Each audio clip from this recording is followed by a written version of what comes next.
Hey there! Today's problem involves dealing with duplicates in a dataset before and after transposing it using the pivot_wider function.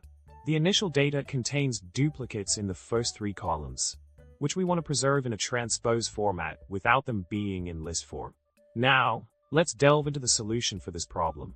By using the row_number function within group data, we can differentiate the duplicates based on the specified columns. After transposing the data with pivot_wider and creating a new column GRP to keep track of the duplicates, we can select the necessary columns to achieve the desired output. Moving on with the solution, the resulting tibble after applying the aforementioned code displays the data without list columns, ensuring that the duplicates in the original dataset are maintained in the transpose format. Expanding on the solution further, an alternative method involves using the Unnest function in addition to the pivot_wider transformation.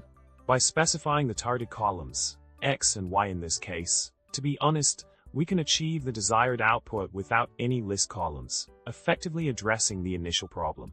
In summary, by utilizing the row_number function, pivot_wider transformation, in potential unnesting, we successfully managed to address the issue of retaining duplicates in the dataset before and after transposing.